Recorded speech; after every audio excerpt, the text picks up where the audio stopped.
Hey everybody, what's up? We're back live here with Coffee and Cameras. Today I have Simon Wiffen with me. He's an excellent photographer. He's calling in from the UK today, and I want to go ahead and give a warm welcome to him.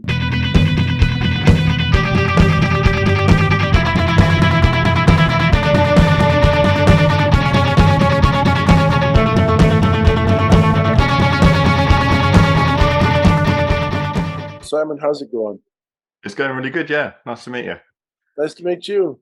This is our first time talking, but we've been in so many different spots around the internet, and we've been in similar spots for a lot of things, actually, it sounds like. And so today, let's tell them how it's done. Let's tell them some stories and let's give these people some inspiration out there. And so, first off, let me go ahead and ask you what got you into photography?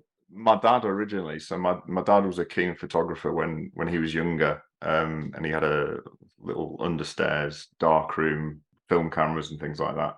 His film camera was what kind of got me into it initially, but I don't remember how old I was. I would imagine maybe 10, something like that.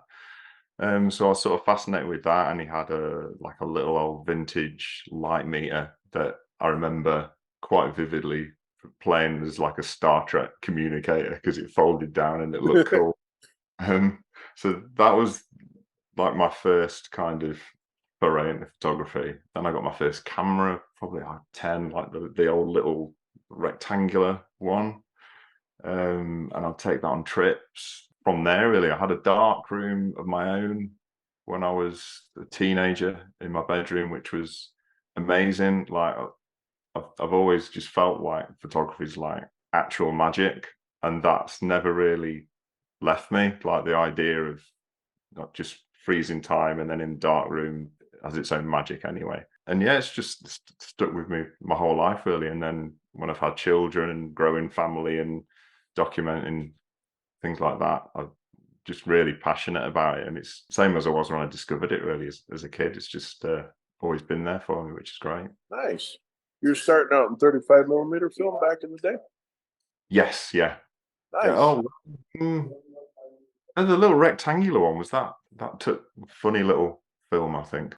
Mostly 35 mil. Yeah. Yeah, yeah. I haven't really done There's, anything with sort of medium format or anything, but yeah, certainly in my kind of dark room period was 35 mil, yeah.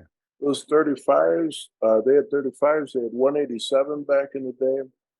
Then we would go up to like a medium format, like 120, stuff like that. Yeah. So yeah, they had different formats. I remember there was these little rectangular point and shoot cameras, and you had to get 187, which is really hard to come by. 187 is kind of very similar format to 35, but it was just like a little bit narrower, I believe, if I'm I not think that might mistaken. have been what I had. My first camera was one of the sort of rectangular ones that you sort of held like that, and I have a vague memory of it using some kind of funky film, but we're going back a long way, Yeah. quite old, so You and I both, to be honest. can't remember things that far. We're gonna date ourselves for these people out here today, so it's like cool. Yeah, no worries. But yeah, like you're talking about the passion. What drives you when you make a photograph? What are the things that inspire you to go make photographs, for example? Good question. I think I shoot various things, but the sort of common thread is there's almost always like a human element.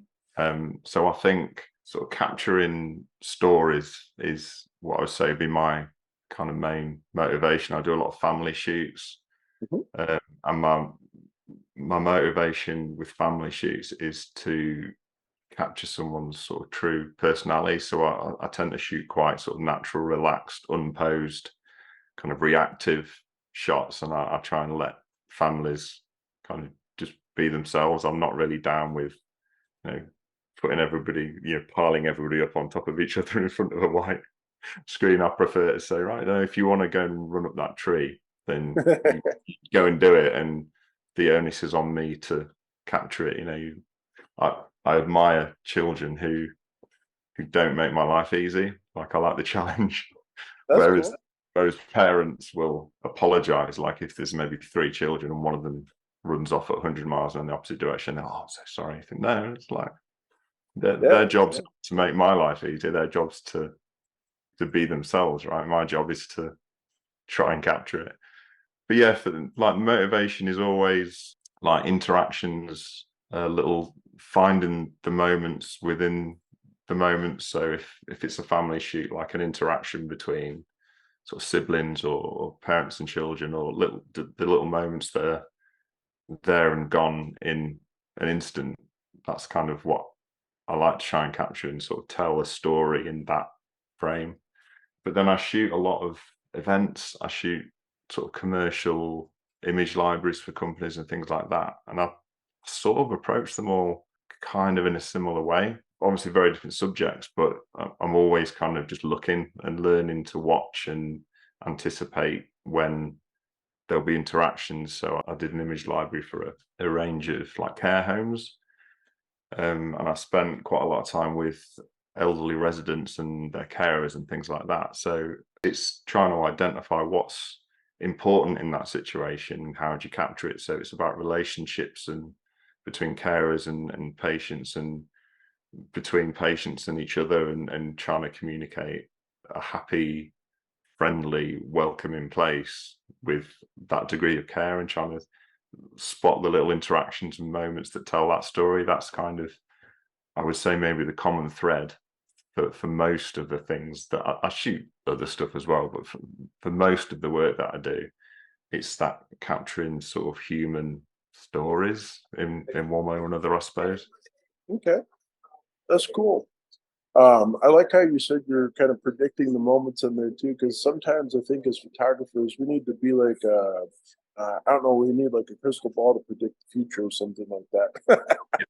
Well, um, I think learning to see is the hard bit with photography, right? Like the yeah, technical side, there's only a couple of moving parts. I don't think the technical side of photography is actually all that difficult. I mean, it's a little bit of an oversimplification. Obviously, there's challenges and stuff, but there's not that much to kind of learn from a technical point of view. I think actually being able to see and see the images, I think, is a much harder skill, and that's one that I'm still, like, I'm always trying to improve with that all the time. I think there's always learning to do. But in terms of like family shoots or events, anything like that, it's that ability to see and anticipate. So like if it's an event and you see a couple of people laughing and joking, you can kind of assume that for at least a little bit longer that's going to continue, so you can spot it. But and we've sort of, a lot of people talk about that defining moment in photography and anticipating it, and that I think gets easier the more that you shoot. So you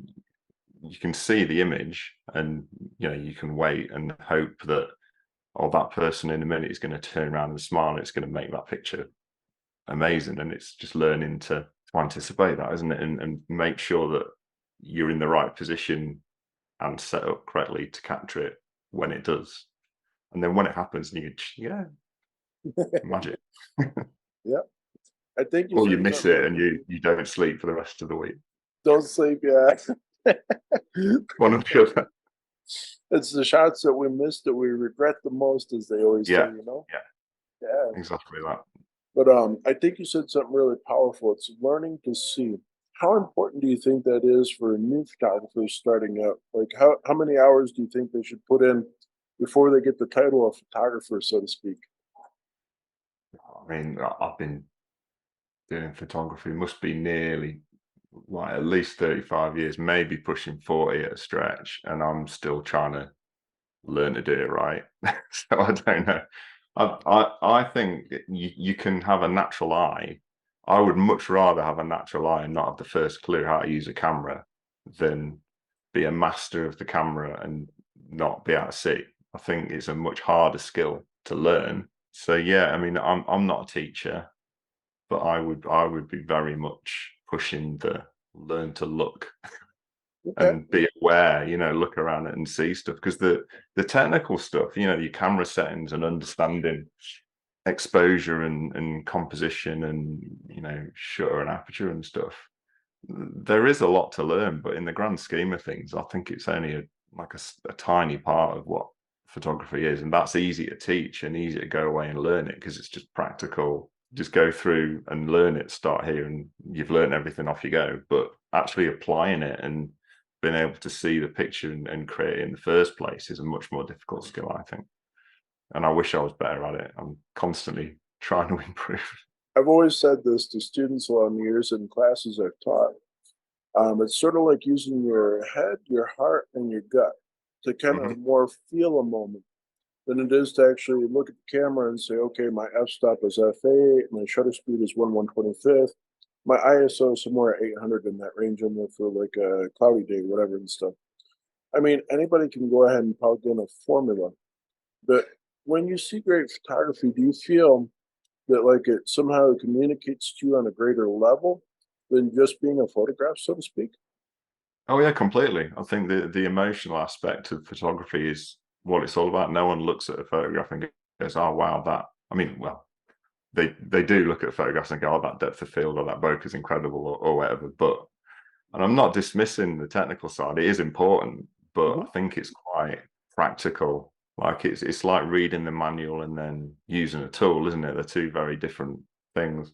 But yeah, you can use like a pulled shutter or a shallow depth of field to help sort of tell a message, but it's the sum of the parts, isn't it? And I think seeing the story that needs capturing is the first step, and that's much more important, I think, than I'd rather see an incredible photograph that's technically not perfect than an absolutely perfect, super sharp, perfectly exposed photograph that doesn't tell me anything.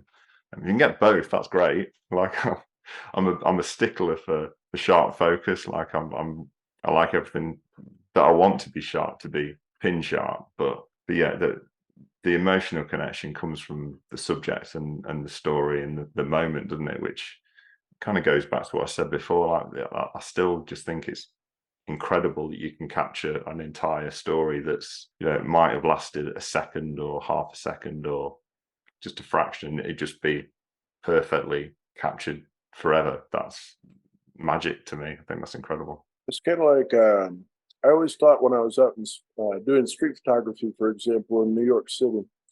Like I did a book called In Crossing a while back, where I was exploring the thought that we as New Yorkers cross paths every single day, but we don't talk to each other, we don't interact or anything like that.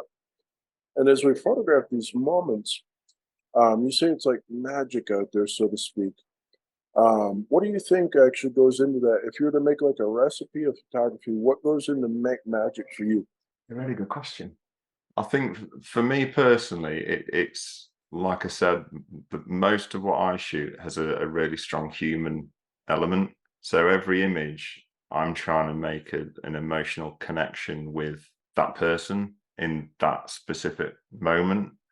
And I know a lot of sort of portrait photographers, like, straight up portrait photographers talk about that being the most important thing. It's the half hour you spend chatting before you start is, the most important part of the process. I have done those kind of portraits. So I don't do them that often, the sort of straight portraits. I did do a book, which was very much that and had a really strong kind of emotional human connection. And that's, yeah, for me, it's authenticity and understanding who a person is that I may not have seen before and getting a feeling of who they are and what they're feeling. Hmm. And it's quite hard to communicate all of that in one frame. But I think if you pull it off, that's what I really love. So, well, if it's a family shoot, I've only met that family immediately before we start, but the personality of sort of children or the relationship between a brother and sister or something like that, you learn to recognize the personalities and see the dynamic between people. Um, so if it's a family shoot, I'll always be looking to, well, first of all, identify it. So if something like maybe this person's quite cheeky or smart or funny, or this person might be quite shy or sensitive, and you learn to identify them quite quickly, but then try and showcase who they are. So if you have got someone who's quite quiet, or you don't necessarily, so right now, irrespective of whatever million different personality types you've got, I want you to stand here and just smile. Like that to me is not great photography. Like I don't need you to smile. Like, if you're quite a thoughtful little kind of contemplative kind of soul, then I want to capture that. Or if you're a tearaway who's gonna just dive straight up that tree and swing from it and probably break your leg, capture that as well. It's like, oh, I'm looking to get the authentic representation of who they are. So if like a parent looks at the images at the end and they say, oh, you've caught their personality perfectly, that's what I would aim for. But yeah, it's a great question. I think for me, I need to care about the person in the picture. Hmm. That's kind of the takeaway. I think I want to connect with them in some way. It might be an obvious kind of connection if they're having a great time, or if they're crying, or if there's a really strong emotional thing. But if not, just connect with them in a like questioning about who they are, what their story is, or why they're here, or why they're doing that, or just something that makes me think, really. Because social media, it's photo, photo, photo, photo, photo, photo, photo, to the point that I've been looking at a photo on Instagram and engaging with it, and it's gone. I'll never find it again. Because like it refreshes and then it's disappeared into the ether. So I think anything that makes me stop for any reason, whether it be light or shade or contrast or something unusual, or an unusual look in someone's face that makes me want anything, if you can make me stop for just a second and engage with the photograph, then I think it's successful, because everything's just so throwaway in this day and age, isn't it? It's like photos, bang, bang, bang, bang, bang, bang, bang, and I like to just, if you can just stop that torrent of information just for a second, then I think it's worked quite well. I think you bring up a couple important points on there, actually. Number one is actually figuring out the person that you're photographing, like figuring out who they are, like what they do, what their personality is, things like that, making them feel comfortable in portrait space in that case. And then for me, I've done a lot of portraiture as well before, and I like to go in the room, and if I see somebody that's kind of quiet, maybe I'll engage them for a moment and I'll say, "Hey, how's it going?" Something like that, just like nonchalant, like no pressure, like you don't have to engage, you don't have to not engage, whatever and stuff. I mean. But Yeah, like I had back in college actually. I did a portrait series with a lot of my friends, and I had one of my friends come into the studio, and she's like really shy, and she's just like frozen in front of the camera. And so I was like, "Hey, have you ever done model walks before?" And she goes, "Model walks, what's that?" It's like when you get on the runway and you start strutting your stuff like this. I start dancing around like a fool, basically. And all of a sudden she starts laughing. And I was like, okay, there you go. I was thinking this in my head. I didn't say this to her, obviously. But I was like, there you go. There you are. There, you're alive, you know? yeah. Like we don't have to get the paddles.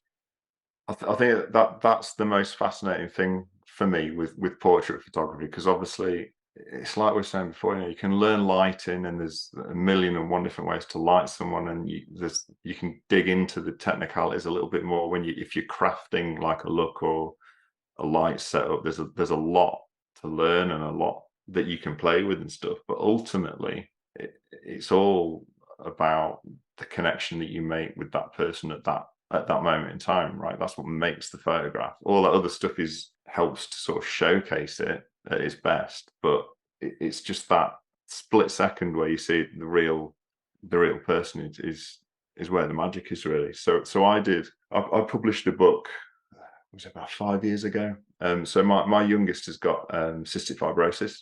Ah, So when I think he was 18 months, 2 years old, you kind of get thrown into this world unexpectedly, and it's like a really scary place. So as parents getting thrown in, it was all over the place. But it's also quite a sort of tight knit community. Like everybody's in sort of the same boat, and we were learning to sort of come to terms with that. And I decided that I wanted to do something to sort of tell the stories of these people I was starting to meet, because what I learned quite quickly was that each person's life with that condition is very different, and every story is really unique, but all sort of connected by this one sort of common factor. So yeah, I published a book, and at the time, the median life expectancy with CF was 47. So I'm a very early riser. I lie in bed awake, worrying and fretting, thinking far more than I should do. I should be sleeping. And I was looking for just something that would connect the sort of the ideas that I had and make it into, you know, a project with some meaning. Um, so I took that number and I shot 47 portraits to represent the median life expectancy at the time. And I traveled all over the country. It was one of the most stressful things I've ever done. But each portrait I shot in exactly the same set. So they're all black and white, they're all lit in exactly the same way, so that visually they're all the same treatment. And with each person, I just had an audio recorder and we just chatted however long it took. And we just chatted about their life and what that condition meant to them and how it affected them. And the youngest subject I shot, I think, was 4. And then the eldest was, I think, 63, which is pretty old because there's not that many people with CF around who are 63, sadly. And yeah, I pulled them into a book, and then I put like an excerpt of conversations, and not very much, just just something that stood out from the conversation that sort of gave me an insight into their unique story. And it was, I mean, I wrote a blog post about the whole process of like the planning, and I did it on Kickstarter, which I'd never done before, and I think we hit the target, I think, within like 24 hours or something. It was crazy. Nice. And that I think that project, because I was so emotionally invested in it, I felt a real responsibility to tell these stories in a way that did justice to all of the people that I met, and all of the people that I met but couldn't shoot as part of the book. So as a new dad of a, at the time, really young little boy with CF, it was emotionally really difficult, but also really eye-opening, because the later part we didn't really have any experience of. You know, we're really new to it, and in this little bubble of this is what needs to be done right now. So it was like far and away the most rewarding project I've ever done in any medium. But really hard, really difficult. I've sadly lost a few people since I did the book, one of which was before I even finished the book, like within a few weeks of shooting their portrait, which like hit me really hard. It was really difficult. And yeah, sadly a few since as well. So it's really hard all the way through. I kind of knew that for all the reasons it was really difficult, with the reasons it would make a really like powerful piece of work. So yeah, it was great. And but that's the perfect example, because the treatment, the framing, the lighting is exactly the same, like 47 times, but each person's completely different. And so while the treatment doesn't change, the portrait is all about communicating that person's unique story within the common, you know, theme of living with the same condition. And yeah, that was exactly that. We sat and we chatted, and we immediately had something in common that we could talk about. And you know, people were talking about very kind of intimate, personal stuff. You know, this is their life and their health, and some people having a really tough time, some people were thankfully really well. You know, every story was completely different, but that emotional connection and being able to sort of forget the camera and just talk and let your guard down and be you know, your authentic self, I think is what makes really powerful portrait photography.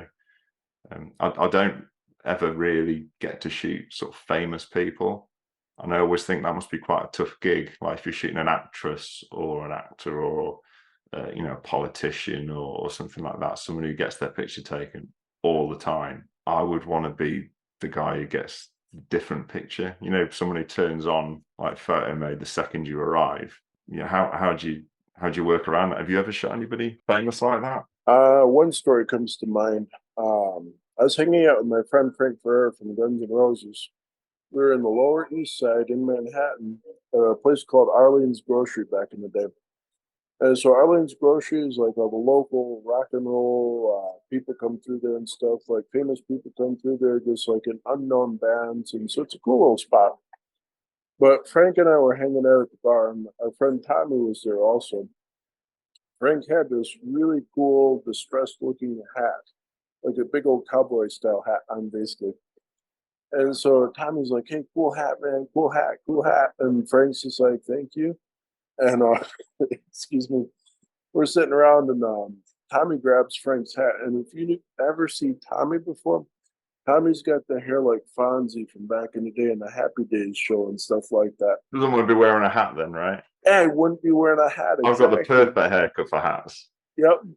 And so Tommy, I don't know for what reason, grabs Frank's hat, puts it on top of his Fonzie hairdo, and I get the portrait.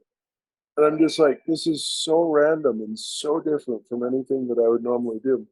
Because normally I get people like as they dress or like as they are and whatever, and I'm just trying to be authentic in the moment. But like to have this funny moment happen like this, and then to get the outtake in the next shot where Frank takes his hat back and he's just like kind of scowling a little bit as he puts it back on his head at the bar. Sounds great. This I little was thinking, story. Yeah.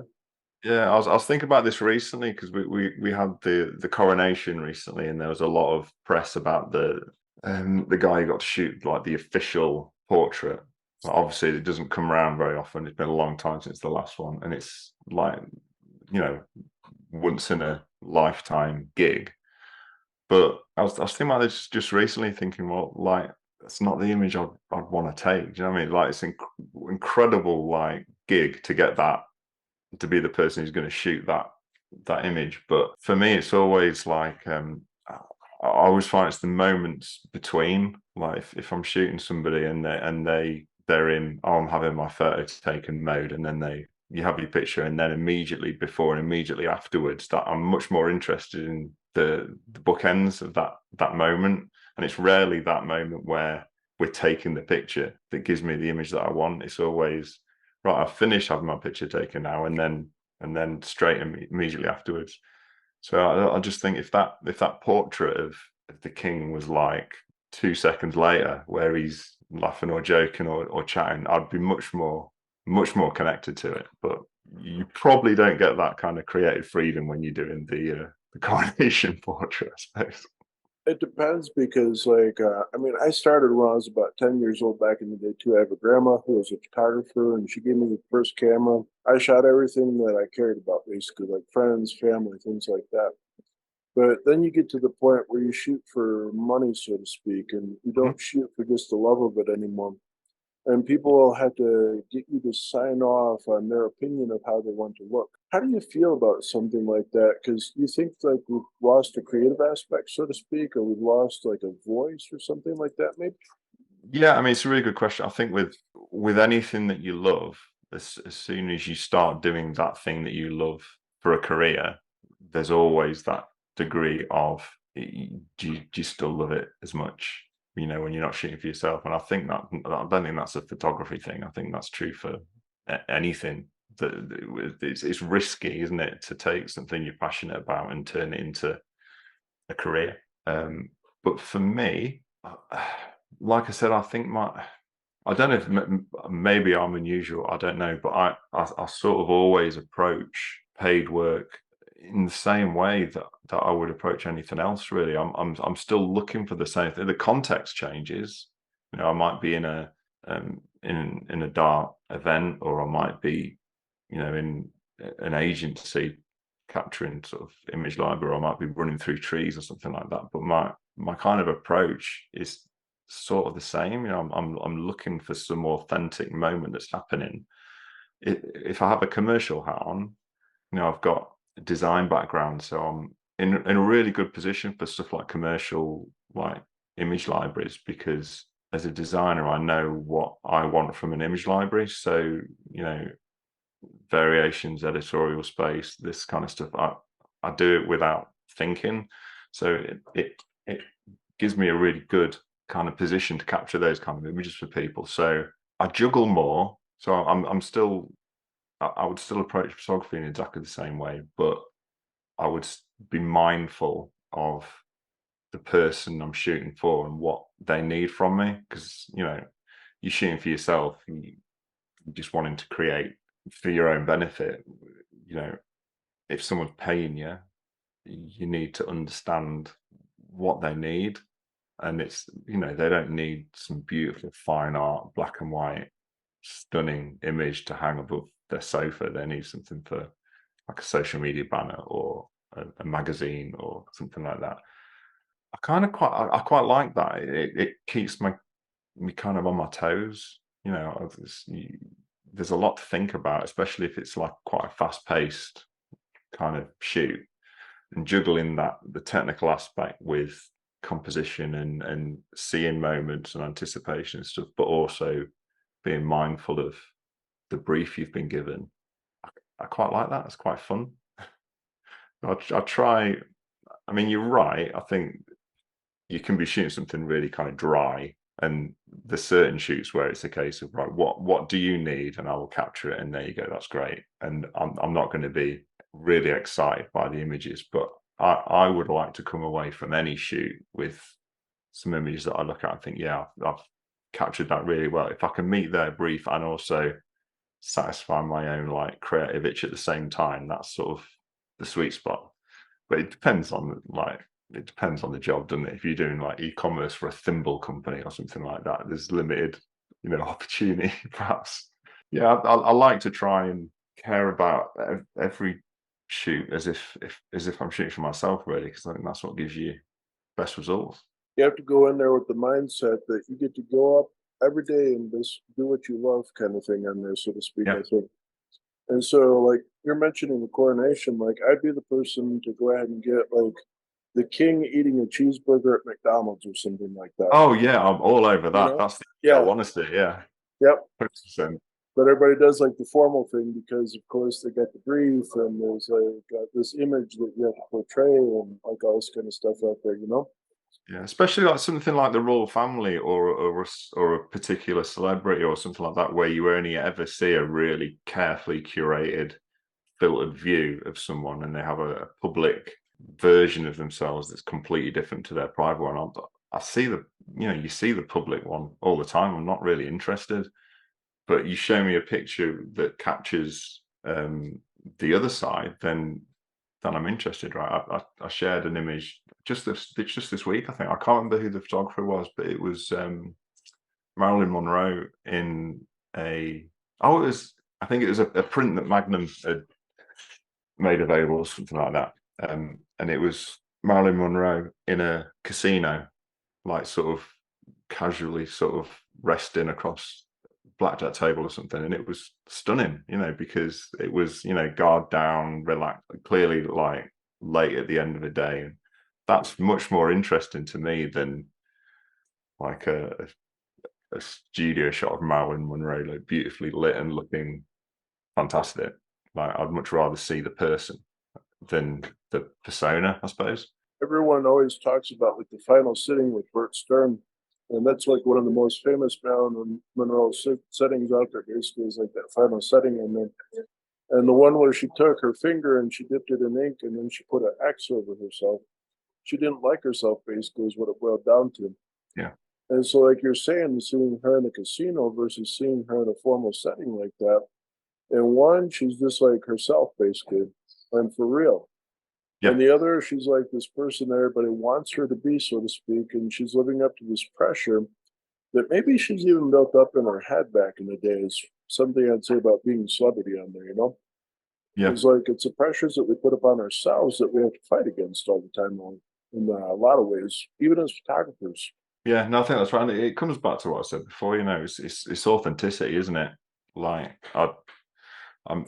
It doesn't matter who is in a frame, as long as I'm seeing like an authentic version of them. I mean, it's not always the case. If you've got like Annie Leibovitz comes to mind, like a really high production sort of fine art kind of staged, everything staged, then by its nature, you're seeing them as an actor, even if it's the real person, because it's so carefully, curated and everything. I can appreciate that photography, and I love that kind of photography. But for me, I always connect more to an authentic image that just captures that.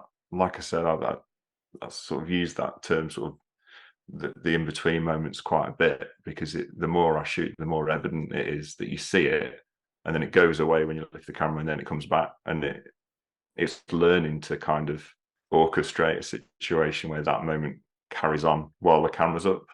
because you see it more and more the more you shoot. You trained as a child, aren't you? Someone holds a camera up and You're in the you headlights kind of thing. turn off your personality briefly so you can have your picture taken, and then you carry on. And it takes a lot of untraining, I think, to get people to not respond in that way, because it's just grilled into you from a young age, isn't it? Smile, smile, smile, smile, smile. Don't smile. Just carry on doing what you were doing a moment ago. That's what I want to shoot. I mean, there's a couple of things too, because like you mentioned, Annie Leibovitz. Like I love her early work back in the Rolling Stone days, in particular. Yeah. There's stories out there on the web. Like whoever wants to search this on Google can, of course. But like, there's stories out on the web. Her editors basically had to push and pull her work to get something out of her negatives. She didn't know anything about photography, and that's when it was fresh and it was raw and it was real and stuff like that.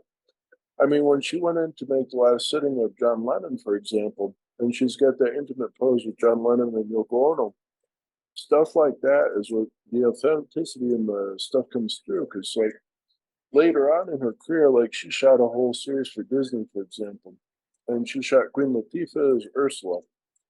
And when I was working in New York, I shot for Condé Nast, I shot for Live Nation, like a lot of these different high-end places, whatever. I was doing commercial work. That's the stuff we do for money, of course, you know. And when I went into the studio one day, my first assistant is also working for Annie Leibovitz. And so he'd come in telling us stories and all this kind of stuff. And he's like, yeah, she was in this setting for like Queen Latifah and Ursula and whatever.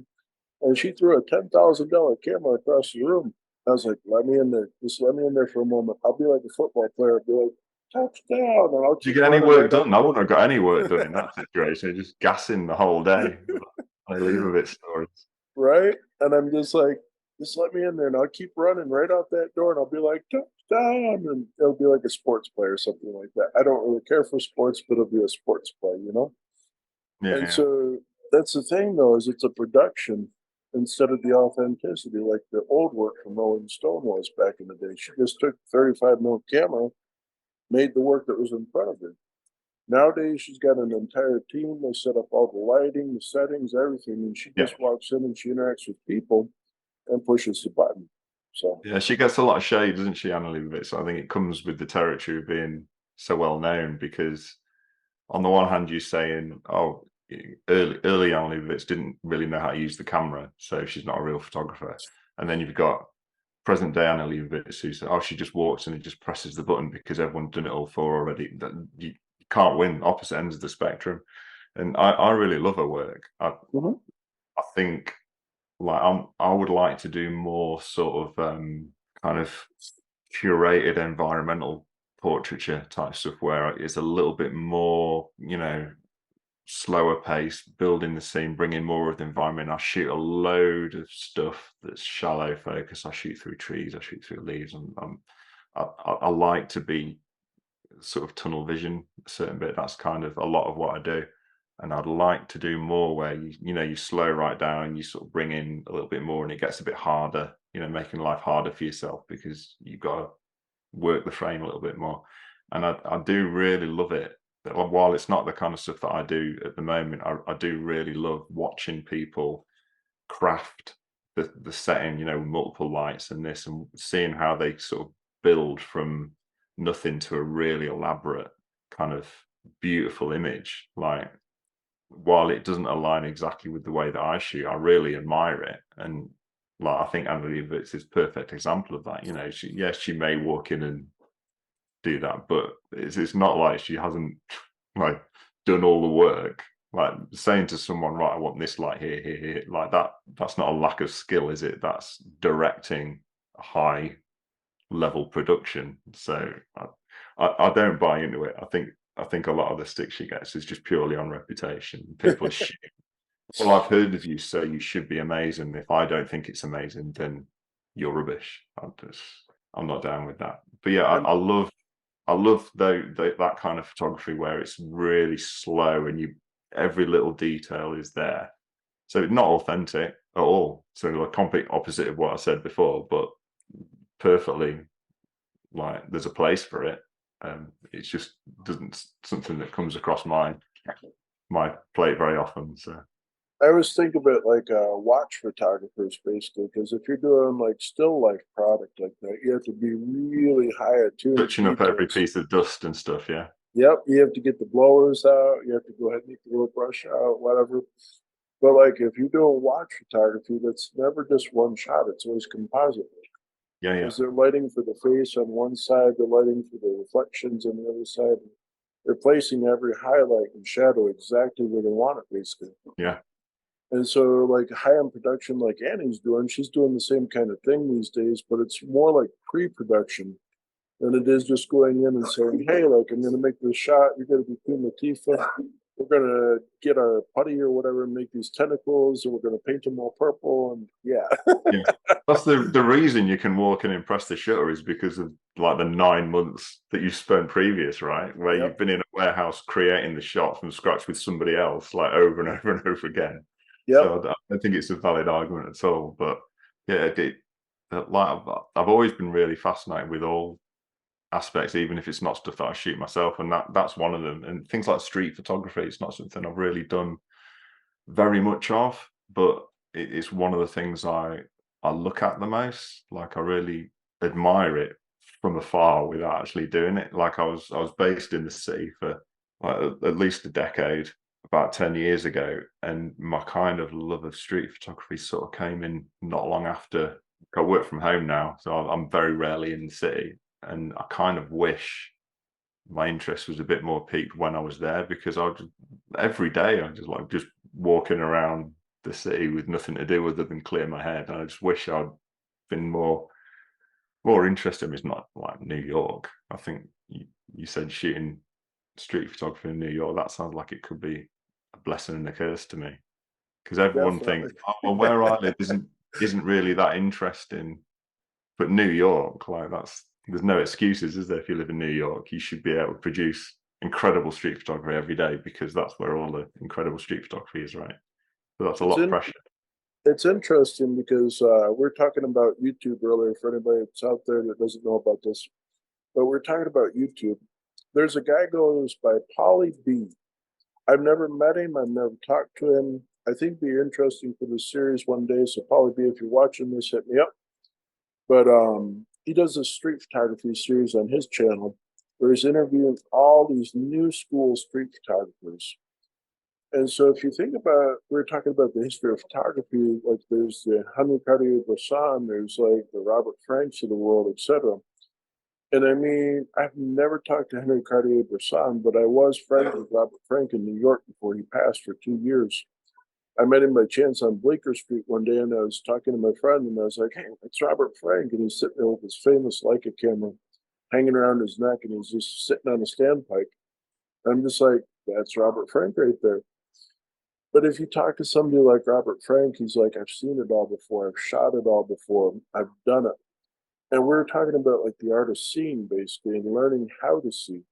Somebody like that, he's put in the hours on the street to actually see all that stuff and know how to shoot it or how he wants to shoot it, basically.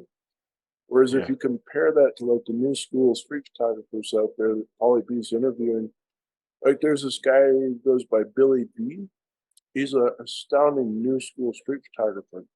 He's yeah, doing all these layered things like reflections, and he kind of brings in Saul Leiter's style into play. If you've ever seen Saul Leiter before, yeah. I've only actually recently discovered uh, his work like the last couple of weeks, and you're right, I absolutely love it, because I'm a really big fan of Joshua K. Jackson as well. yeah, If you yeah, see yeah, his work, which again, like you mentioned, sort of Soul Whiter, I think there's that, especially like the stuff at night and the rain and through the lights and the reflections.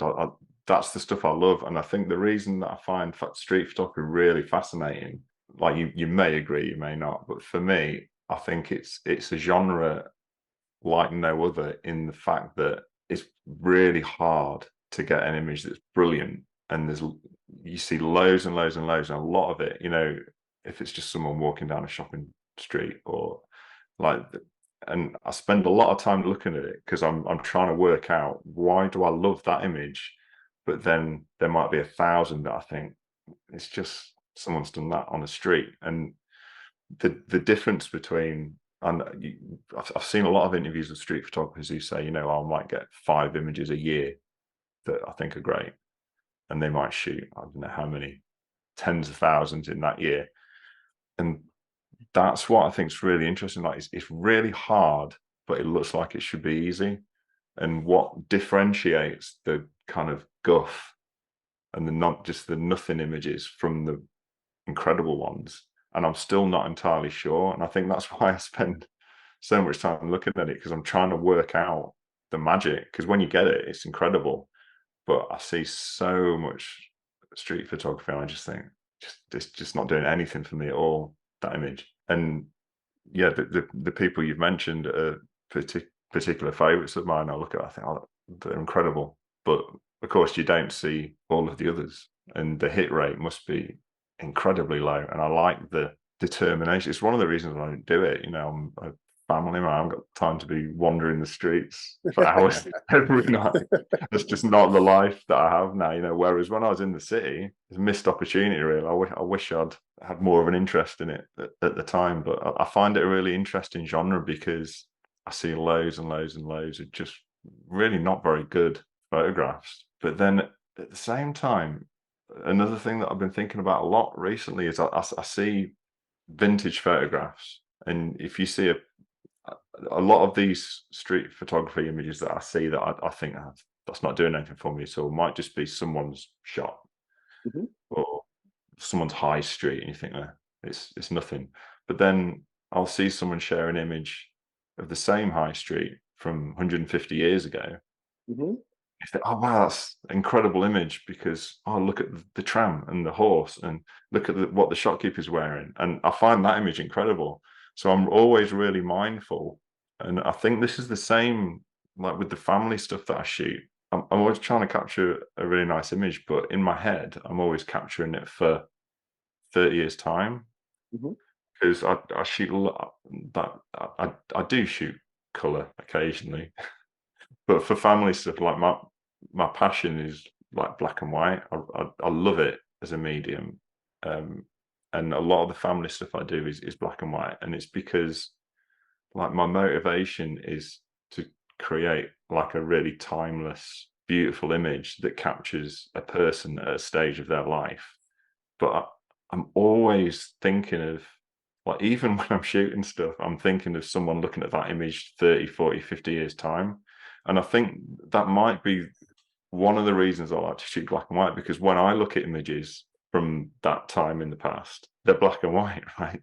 So in my head, I associate it with that kind of timeless thing. But it's the same with street photography. So when I'm looking at images, I think, that's just a snapshot of the street. It's not doing anything for me. I try and imagine, you know, how do you look at that image when those buildings have gone, or when it's surrounded by skyscrapers, or when like, and I find that really interesting. It's a really interesting genre that I don't think many of the genres have so many kind of unknowns, or to me anyway. I find it really fascinating, um, and trying to analyze photographs with that kind of mindset. You know, when then you could spend your whole life just shooting for 2 generations time, and then you might have just this body of work. You think, I'm, you know, I enjoy doing it, but I'm not really that good.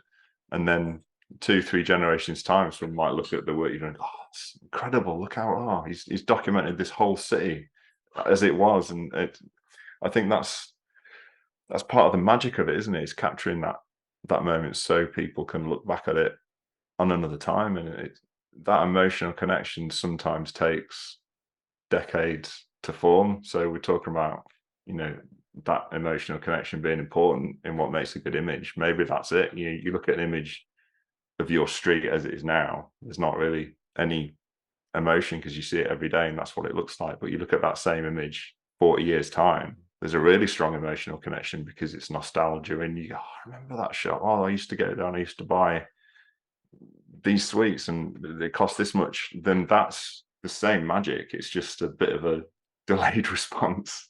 So sometimes you have to play the long game, I think. But I think, yeah, nearly every family photograph I take, I'm taking for a couple of generations time. So yeah, I'm playing the long game. Cool. Do you think, in some way, like the nostalgia thing, do you think that's like a sense of fear for photographers?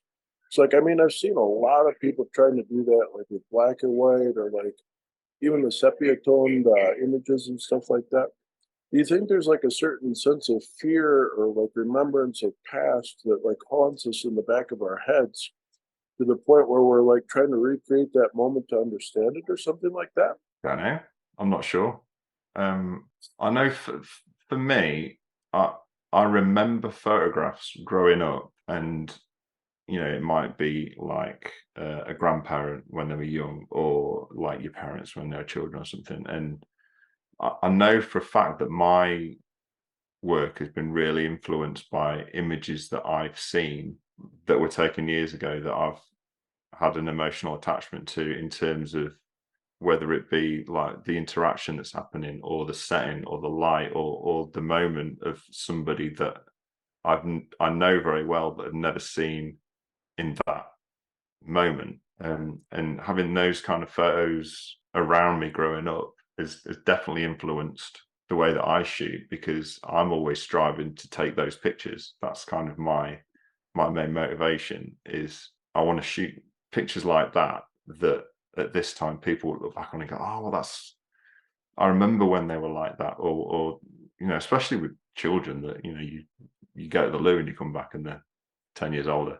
Right? um, so uh, I think it's really important. And I spent like the whole period of parenthood capturing that for myself. And the reason I do it for other families now is for the same reason, because I'm trying to do that for other people as well, and give them images that will capture that moment. Because I think the younger the children are, the quicker they're gone, right? So, but yeah, that nostalgia, I don't know if it's a fear. I think I'm definitely always striving to capture, with a really conscious awareness, that I'm doing it for later rather Mhm. than now.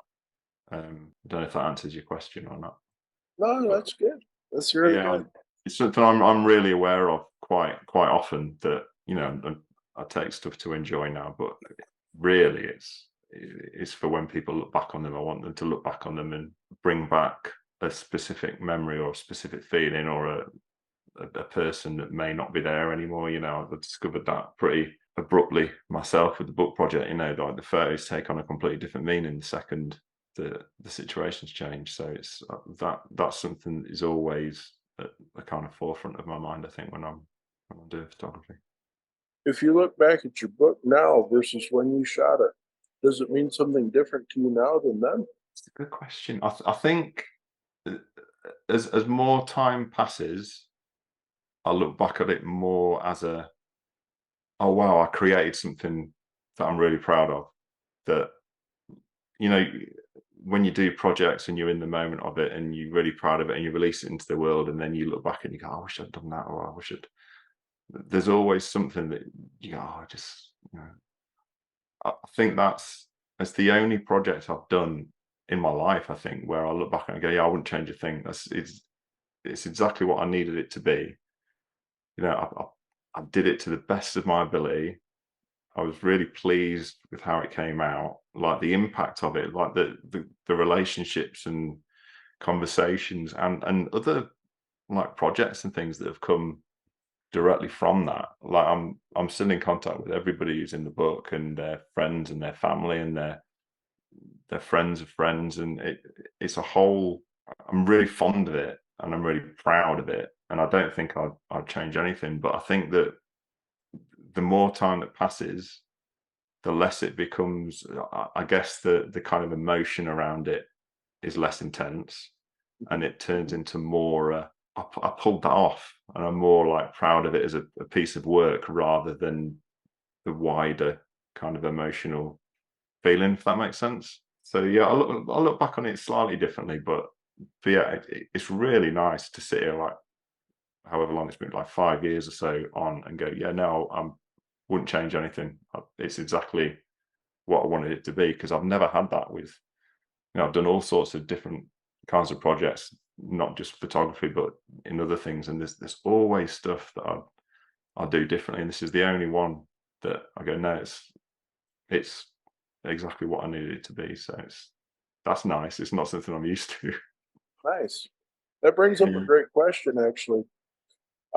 This might be a personal question for you too, so I apologize in advance, but I'm going to say this as it is because I think I've struggled with this myself too, and I can relate. Do you think that you needed that project to understand what your son was going through when you got the news that he had CF on you? I don't think I needed it, but I think it really helped. It was a bit of a double-edged sword, to be honest, because it's a terrifying situation to be in. So you go, right, well, what? Let's just concentrate on this, because if you think about too much, it's overwhelming. And that's like the very first thing they ever say to you when you get a diagnosis. Yeah, don't Google it. That's it. Well, common Right? speech is don't Google it, and then you go and Google it, of course, because They say don't, and you do it anyways. It's yeah, and it's terrifying and it's overwhelming and it's really hard to cope. Um, so if you try to look too far ahead, like it's a life limiting condition, right? It's a scary thing. As you got a newborn, like he was 3 weeks old at diagnosis, so you go on pregnancy, new baby, right, and then suddenly it's completely different. So it's a lot. So I think it was very, like, it was incredible insight. I understood much more about everything to do with the condition, the highs, the lows, the challenges. And one of the things I tried to focus on was the stuff that was less obvious. So, because you can read about, oh, here are the side effects and stuff like that, but it was more very specific little personal things. And some of the things in the book have got nothing to do with CF. It's just about that particular person. And if it doesn't affect them and they're off playing football, then that's great as well, because that there's normality in there as well. It's not, the CF doesn't define somebody.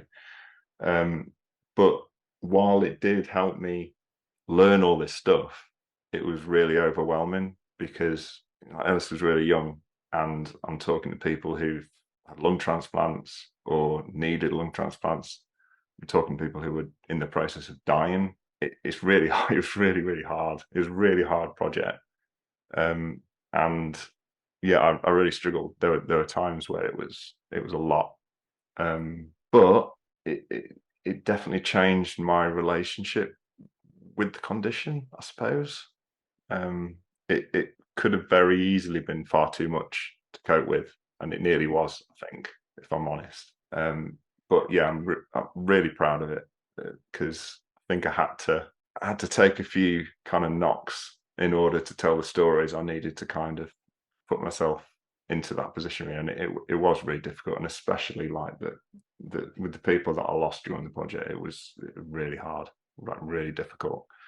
But it made the stories all the more important to tell, and that's ultimately, I think, what got me through it. So that desperation to sort of tell be entrusted with these people's stories to tell, and that was the job, and being able to focus on that, I think, is what probably got me through it. I think you said this earlier too. It's the powerfulness, or for lack of a better term. But I mean, the powerfulness of this is like getting a story out there, and maybe even giving someone else that has this or that's dealing with it for the first time some hope or some type of experience with it. So Yeah, they're going to say like, this isn't the end of the world kind of thing, maybe on there. yeah, and this is, I think, one of the reasons that project in particular was so important to me is, as a piece of work itself, I was really proud of it, and I Yeah. think it's a really important story. And I think, could it have been better? I'm sure it could, but I did the best with what I had to pull it off to the best of my ability. But it didn't end with that. Like the book raised money for the CF Trust, so it was going straight back into helping, because they helped us so much, like from the minute we had diagnosis. So the big chunk of the profits went straight to them, so they can carry on helping other people. But it was, I'd get emails of people who would sit down with their children and use the stories in the book to talk about, sometimes for the first time, the fact that it's a really isolating condition. Like, it's really, I've never known another condition like it, but because of the specific kind of quirks of it. The cross infections are a really big risk, but only between people with CF.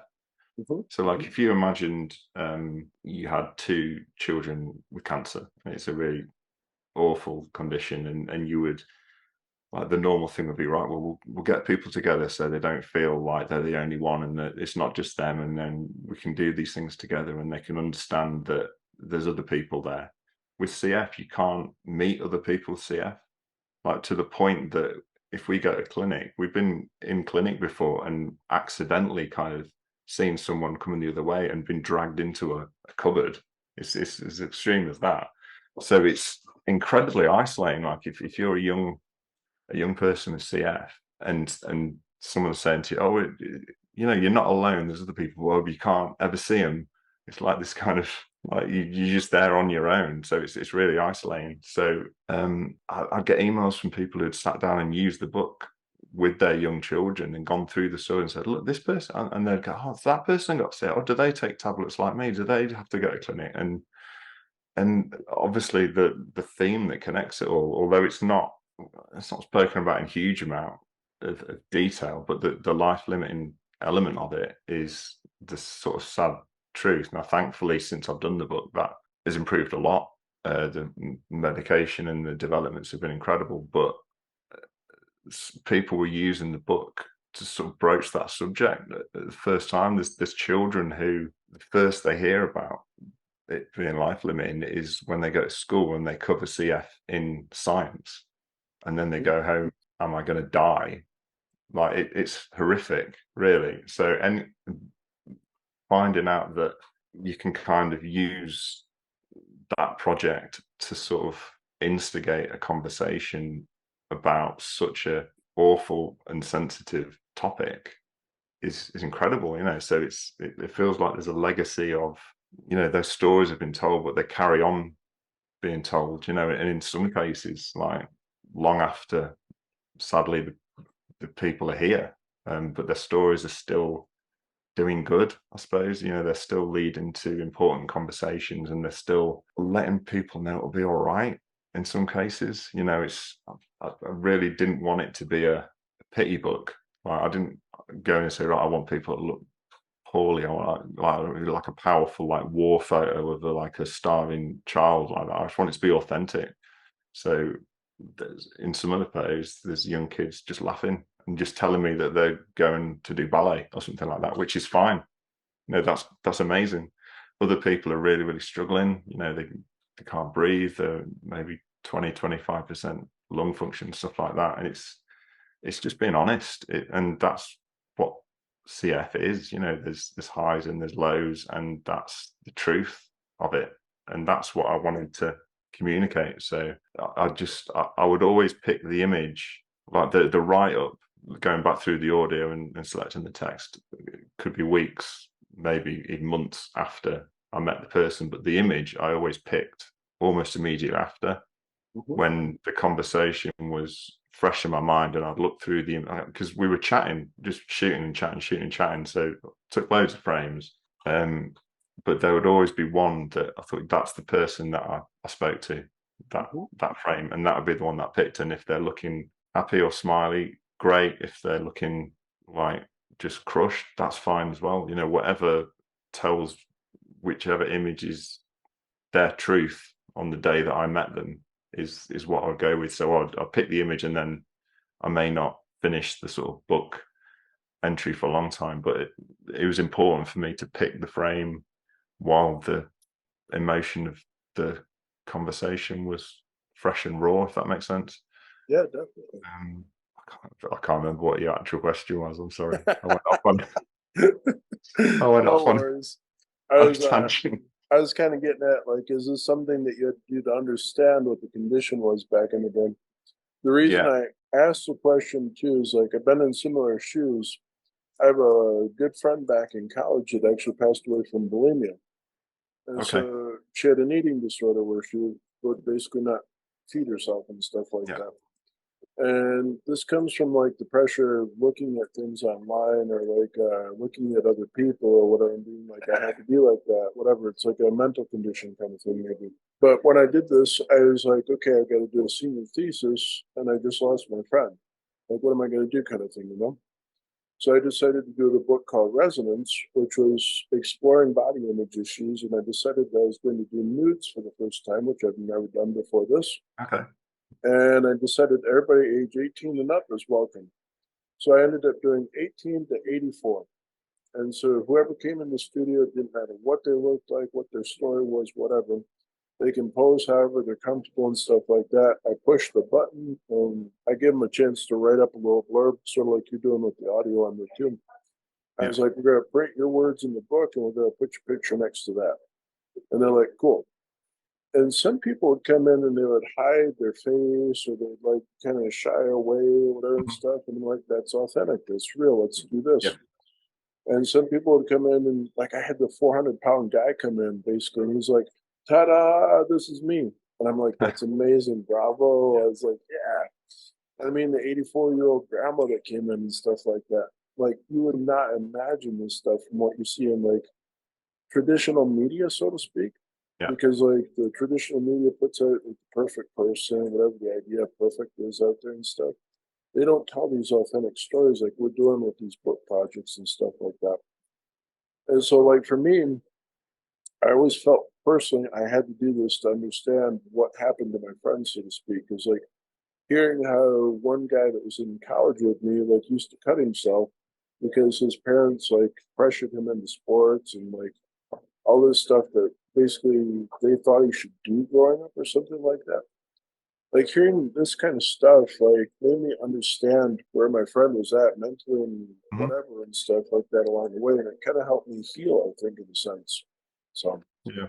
I think these projects can, or often, they serve two purposes, don't they? You're producing something for a purpose and for a specific reason, whether it be, to shine a light on something that people don't like to talk about or just don't talk about because there's no awareness of it, or to focus on like giving voices to subjects that don't normally have one. But then I think the person producing the work, there's usually a reason why you feel a desire to tell those stories. And I think, that they can be equally valuable for both, right? And I think that the more the photographer has that personal connection that drives them to create that work, to better tell the stories. I think it's mutually beneficial, isn't it? I think everybody takes something out of those kind of projects for sure.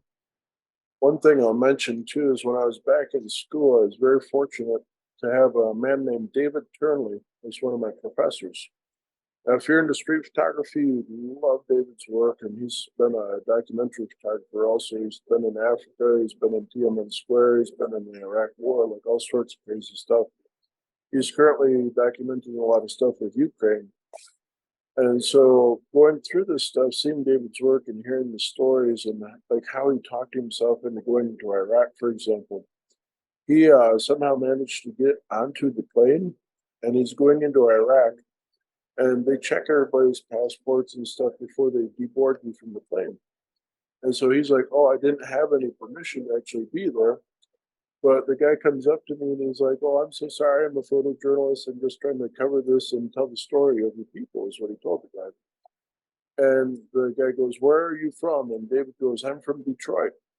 And this other man that's one of the people working there says, "You're from Detroit?" And David gets scared, he said, for a moment. And David goes, "Yes, I'm from Detroit." The guy goes, "Oh, my second cousin is from Detroit. I love Detroit." And he's Iraqi. Just go straight through. And just go straight through. And David got entry into Detroit just because of that, or entry into Iraq because of that story on there. And I'm like, oh, wow. But the thing that David always said that stuck with me is he said, if you have a passion in the fire of your stomach, tell that story to the world. You need to tell that story if you have that passion and you feel so alive about that, so to speak. Yeah. But he's like, if you have a malintent or a bad intent on there and stuff, don't touch it with a 10-foot pole, is what he always told us in class. And so, like, every time I've ever done anything that meant something like that, like the book with resonance or like with in crossing or anything I've ever done before. I've always had that fire, and I had to wait till that fire just smacked me upside the head to kind of come alive with it. Yeah. It's like if you don't feel it, I could go talk about like immigration process right now here in Colombia because my wife and I are going through that to get back to the States eventually.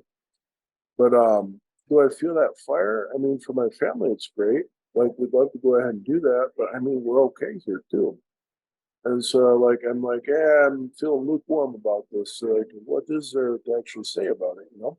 So I, I think the most powerful work comes from you caring enough to feel the burden of doing it justice. I think that's very much how I felt. I thought it's really important that these stories are told in a authentic, honest, and in a way that doesn't have any agenda. And that I find the more I care about the work, the more I feel the weight of burden to do it justice. I think that creates better work because you really care about sort of telling the story in the best way that you possibly can as a photographer, within the abilities that you've got. And I think that was very much, I think that's what got me through it, really. Just that I was more concerned about doing justice to the stories than I was about how kind of difficult it was at times, logistically and emotionally. So I really enjoyed too, like what you're saying about how you set the same variables for everyone with the camera and the lighting and stuff, and you're just like, okay, that's that.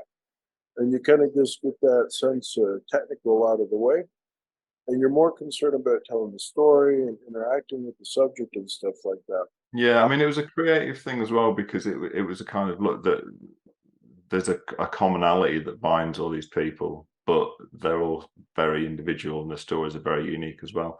But it did put an awful lot of pressure on the first. I remember really, really vividly the first shot. It was Kyle who was on the cover. It was the first. I ended up putting them in the book in this sequence that I shot them, which wasn't necessarily my intention, but it's just kind of as the project went on, I was just so used to seeing that sequence. It seemed natural.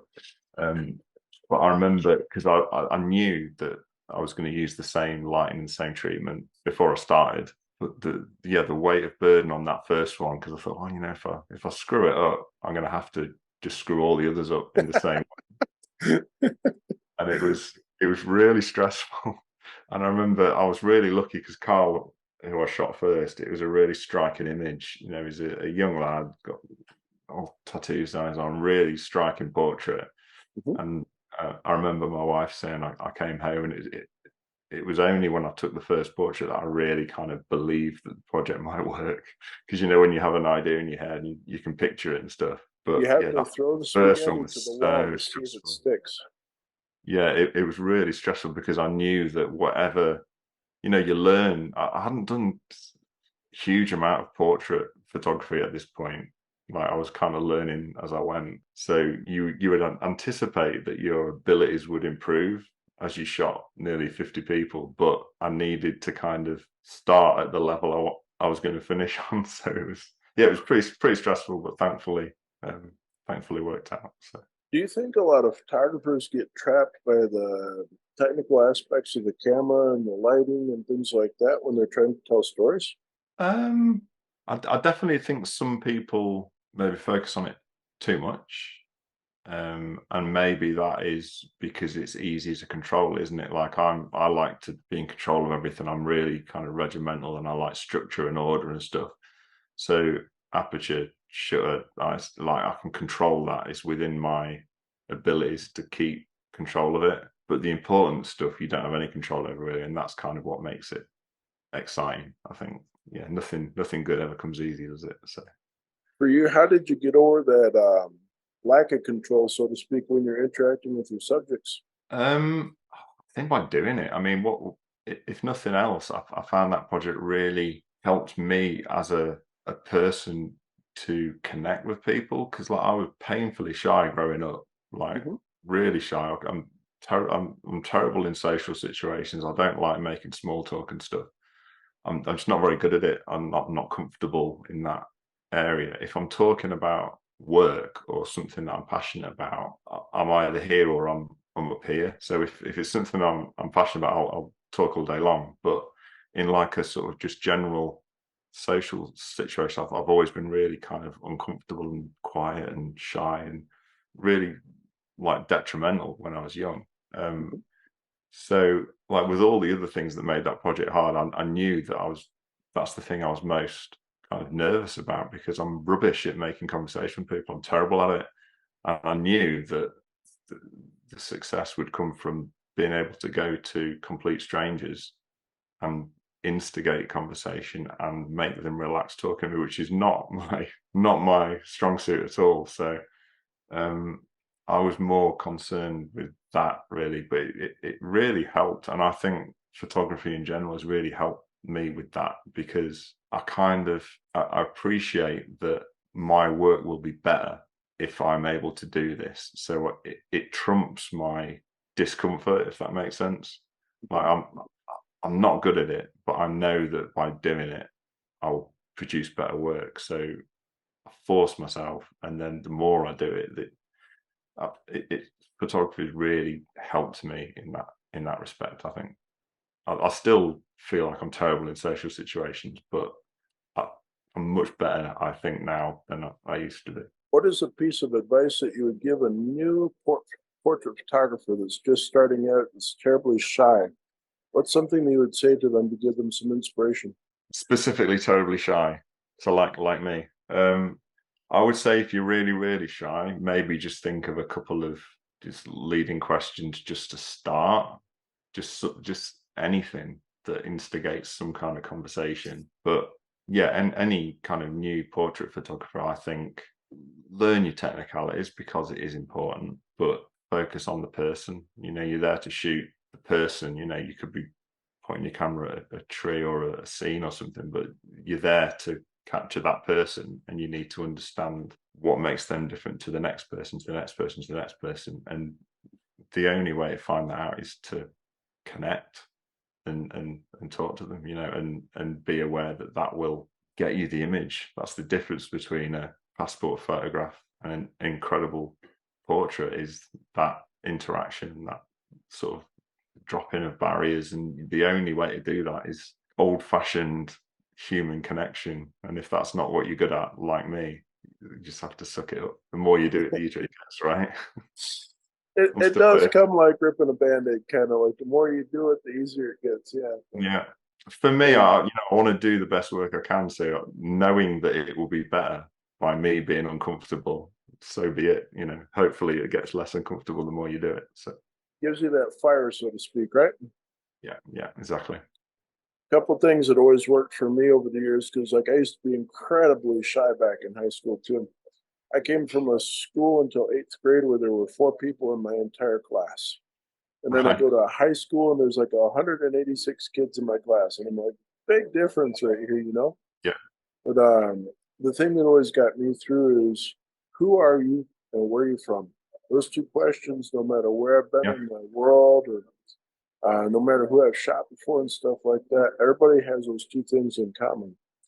And you Yeah. were saying this earlier, like once you find something with someone in common, it opens the door, and then all of a sudden you have possibility for other things that come up in conversation and stuff too.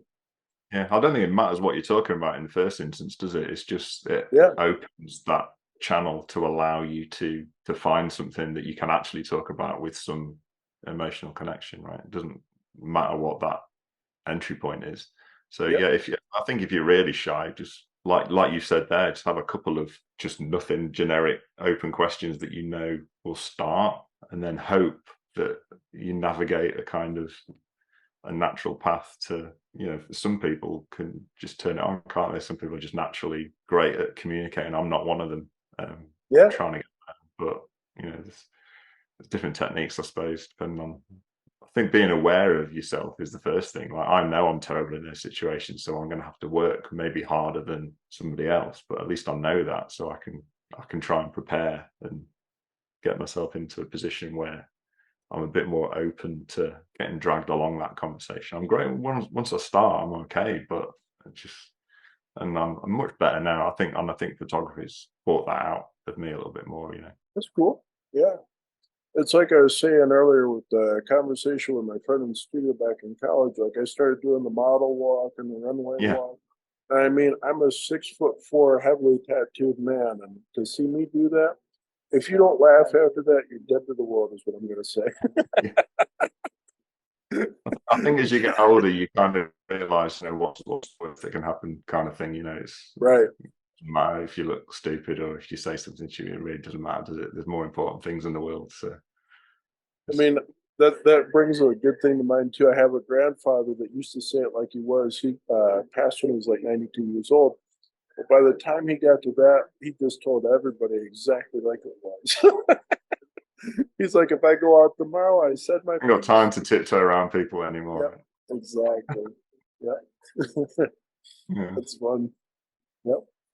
Well, we're going to go ahead and wrap up for today. Simon, thank you so much for joining us. It's really been a My pleasure to pleasure. have you aboard with Coffee and Cameras. Do you have any advice that you'd like to give anyone out there? About anything in particular? Yep, about anything to do in particular, or like photography or anything like that. I think, I think from a photography point of view, I think it's just always be looking. That's it. Look at what's happening. Look at the look at the where you're walking every day. Try and look at it differently. Just learn to see, because I think that's the hardest thing to learn. Some people, I think, have got a great naturally, which is brilliant. Other people have to work a bit harder, but that's, I think, the secret to meaningful work is being able to see in the first place, because you can't capture it until you can recognize that it needs to be captured. You have to learn how to see, and then the other technical stuff, you have to go ahead and figure out what works for you. Yeah, I mean, the technical stuff's important, but it's not the most important thing in a photograph, is it? So learn your stuff, but don't be tied to it, I would say. I always tell all my students it doesn't matter what mode that we shoot in on our cameras anymore, because it all makes a picture. And at the end of the day, the picture for you, if you like it, that's all that matters too. Yeah, Somebody the else picture's likes more it. important than your settings, right? Yep, exactly. 100%, 100%. There's a joke that I think about real quick. It's the couple that goes into the restaurant, and the couple sits down for a fine dinner or something like that. And the waiter brings out a nice steak for the guy, and the lady orders a salad or something like that. And this guy goes, "Wow, the steak's really delicious. What pots and pans did you use to sear that?" Yeah, yeah. And yeah, exactly. And everybody gets too obsessed with what pots and pans or what camera or what technique somebody uses instead of actually going out there and having their own adventure in the world, so to speak. Yeah. So This sideboard's incredible. Your saw must be amazing. Yeah, yep, similar exactly. variations. Yeah, the Yep. camera's just a tool, isn't it? So Camera's just a tool. You got it.